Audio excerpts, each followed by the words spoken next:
Good evening.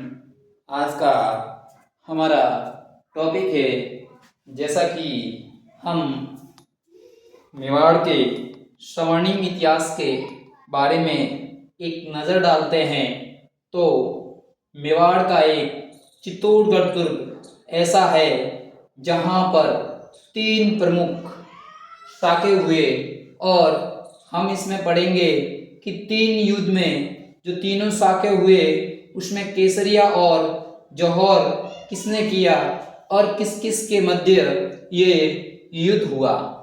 तो हम सबसे पहले देखते हैं कि दिल्ली सल्तनत का जो खिलजी वंश का जलालुद्दीन का वध कर राजा बना अलाउद्दीन खिलजी एक साम्राज्यवादी सुल्तान था।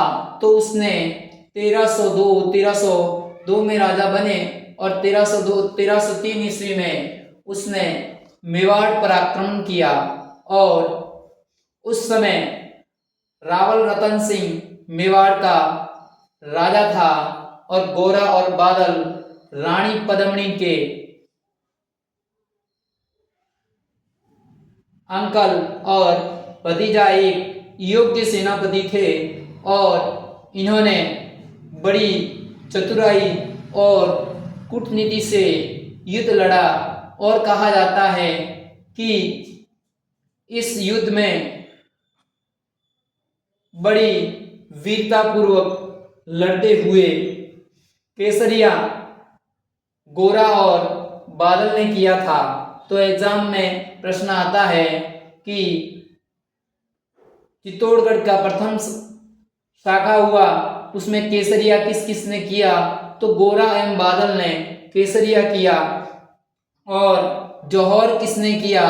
तो अलाउद्दीन रावल रतन सिंह की रानी पद्मिनी सहित 1600 महिलाओं ने जौहर का वर्ण किया था, जो कि भारत के इतिहास की एक महत्वपूर्ण घटना है, जो कि 1303 ईस्वी में हुआ था। तो हमें याद रखना है कि प्रथम शाखा 1303 ईस्वी में रावल रतन सिंह के समय, और युद्ध रावल रतन सिंह वर्सेस दिल्ली का सुल्तान अलाउद्दीन खिलजी के बीच, और जौहर रानी पद्मिनी सहित 1600 महिलाओं ने किया, और केसरिया गोरा और बादल ने किया। हमें एग्जाम या परीक्षा के हिसाब से यही याद रखना है। फिर इसी की कड़ी में विदेशी आक्रांताओं या अन्य राज्यों के राजाओं द्वारा आक्रमण होते रहते थे। तो कहा जाता है कि 1534 ईस्वी में, जैसा कि 30 जनवरी 1530 में राणा सांगा की मृत्यु के बाद अलग अलग राजा बनते हैं, और इनके पश्चात कहा जाता है कि विक्रमादित्य एक अल्पसंख्यक उम्र का होता है, और माता कर्मावती जो कि सांगा की विधवा हाड़ी रानी बूंदी की ये पत्नी, उनका ये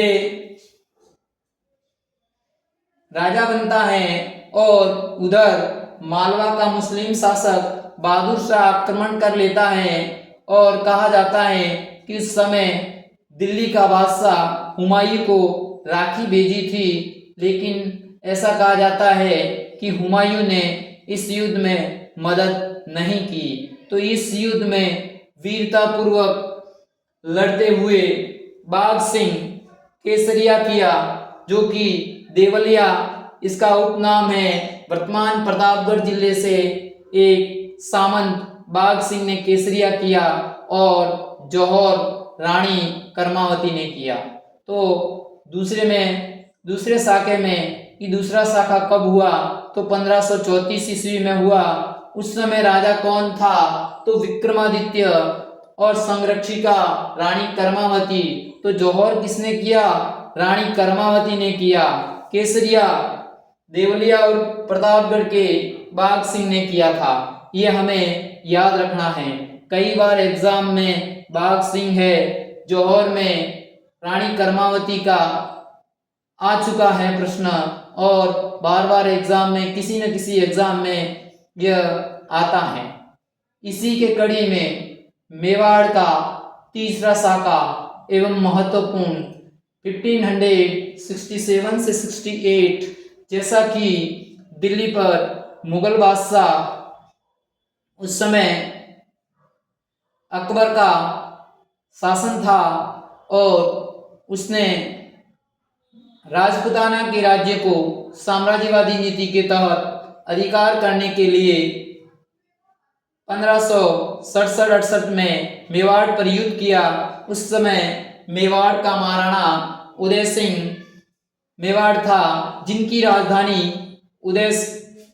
उदयपुर शहर, जो बहुत ही सुंदर उदय सिंह द्वारा ही बचाया गया था। तो इसमें हमें याद रखना है कि वीरता पूर्वक लड़ते हुए जयमल राठौड़, फत्ता कल्लाजी राठौड़, जो कल्लाजी राठौड़ मीराबाई के भतीजे, जिन्हें 4 हाथों वाले देवता कहा जाता है कि युद्ध के दौरान जयमल की पैरों में चोट आ गई थी या घायल हो गए थे, तो कहा जाता है कि जयमल को अपने कंधों पर बिठाया था, और कल्लाजी राठौड़ और जयमल युद्ध कर रहे थे, इसलिए इन्हें 4 हाथों वाले देवता भी कहा जाता है। और उनका प्रमुख मंदिर वर्तमान में रनेला गांव, जो सलूंबर जिले में है, वहां इनका प्रसिद्ध मंदिर है।